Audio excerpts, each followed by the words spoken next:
This is Seymour Skinner, and this is an imposter named Armin Tamzarian. Yeah, this is a really crazy story, but in today's video, we're gonna break it all down and find out the true life story of the Seymour Skinner you know. From his birth to his death and everything in between. I have never been happier or prouder to be Seymour Skinner. You're not Seymour Skinner. Skinner! Skinner? I'm Skinner. Origin story. The story of Skinner has two beginnings, so before we go any further, let's get the story straight and differentiate which version of the story is canon and which is not. The first origin story of Seymour Skinner began in 1952 when he thwarted his mother's Olympic victory from the womb. See, Agnes Skinner was living her dream of pole vaulting in the 1952 Helsinki Olympics, but there was a bump on the road. Just as Agnes was about to make her winning jump, Seymour, according to Agnes, did his Rockets impression and ultimately ruined her life. Know what's crazier than this kick? Agnes pole vaulting while in the final months of pregnancy. Agnes is really something else, because how could she hate Seymour for such an innocent act all his life? Poor Agnes didn't get her medal, the only thing she got was a head start on a lifetime of resentment for her unborn child. At least if Seymour had a consistent father figure in his life, he would have been able to shun the resentment Agnes had for him, but no. His old man wasn't really in the picture, as he was a World War II radio operator who died in 1979, and by my calculations, Seymour was 27 years old at the time. Before that time, we got to glance at the Skinner family being a stable family in episode 13 of season 26. Seymour's parents had crossed paths during the Korean War leave, and that's how our principal came into existence. But this is just the first origin of Seymour. The second origin story comes in a previous episode where Agnes is not his biological mother, Sheldon is his father, and his name is definitely not Seymour, but he is an imposter named Armin Tamzarian. I'm an imposter. Armin Tamzarian is an orphan from Capital City who grew up a rebellious teenager and street punk with a rap sheet that rivaled Bart's. One fateful day, he literally crashed into a judge and got himself arrested. Then he was presented with three choices: jail, the army, or tender an apology.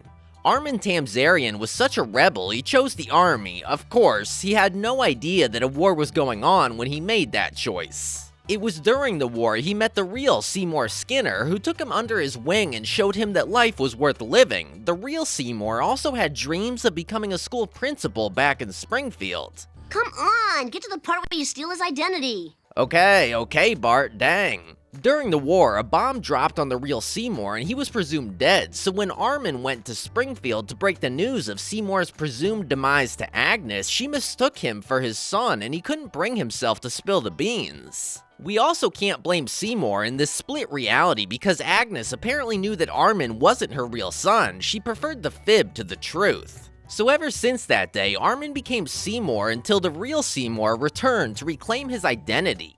Let's pause for a second to get the origin story of Seymour straight. While the second origin story where Skinner turns out to be Armin Tamzarian is very interesting, Matt Groening has revealed that this Seymour Skinner is very much the real deal and he doesn't consider the episode to be canon. So who are we to consider this origin story canon?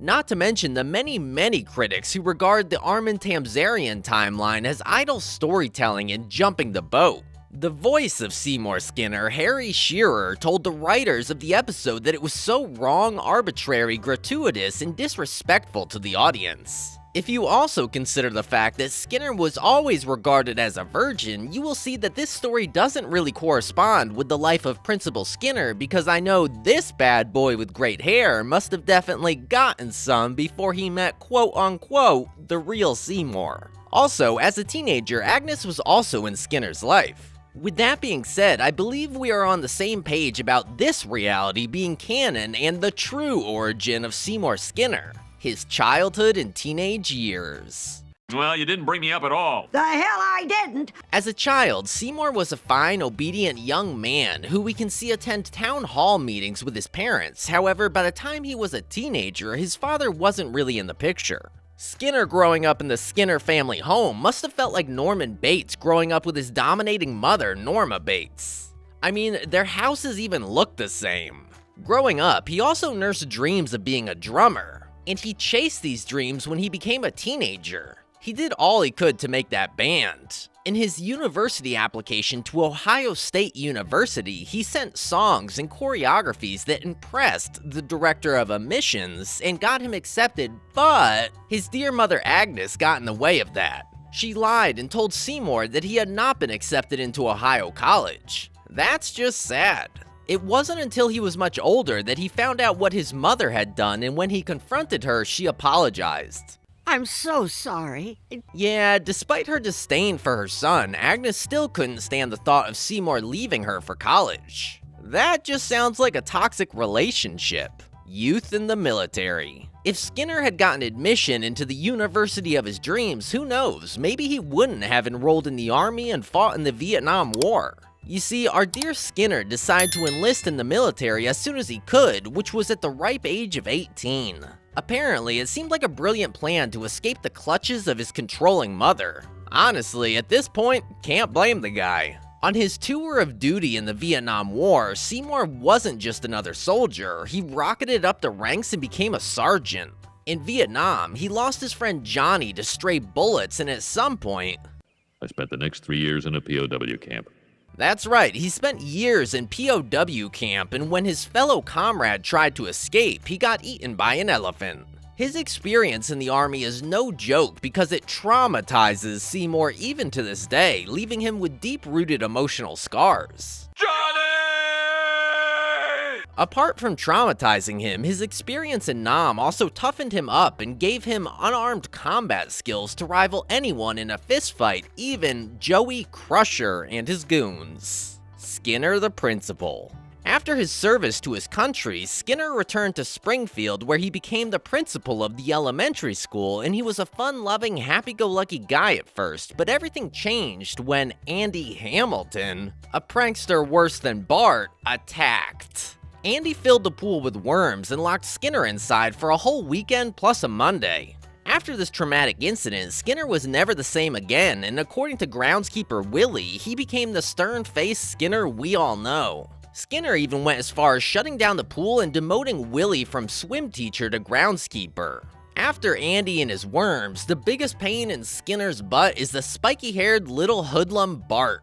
As time passed, Bart took the crown as Seymour's personal tormentor. Practical jokes became Seymour's daily bread, and he found himself on the receiving end of every gag in the book. Now, Bart wasn't the only nemesis Skinner had, there was also Superintendent Chalmers. This guy was like a permanent cloud of gloom in Seymour's life. No matter how hard our principal tried to win him over, Chalmers always had a bone to pick with Seymour's manners and leadership style. In his early years as a principal, he led quite an interesting social life. He joined the barbershop quartet, the B Sharps, where he was known as the funny one. The band was so popular they were catapulted into stardom, but despite their popularity, the band fell apart due to infighting. Judging from his years in the army and his many experiences as an educator, it's no surprise that Skinner is really intelligent with an IQ of 131. He is also a member of Mensa, the most prestigious club of intellectuals in Springfield, together with Lisa and the other Springfield Mensa members. Throughout his life, the one thing Seymour hasn't been selfish about is his love for his school. Since he's the principal of an underfunded education facility, he really has to scrape for money just to keep it open. Seymour's love life. Seymour's heart had its fair share of twists and turns. First up, we had Patty Bouvier. They tried the romance thing, but it fizzled out quickly because Patty favored her sister Selma over our dear Skinner. Ouch. But then came Edna Crabapple. Their on and off love story began in the season 8 episode Grade School Confidential after hitting it off at Martin Prince's birthday bash. Bart caught them in the act, so they assigned his permanent record to Milhouse to keep his mouth shut.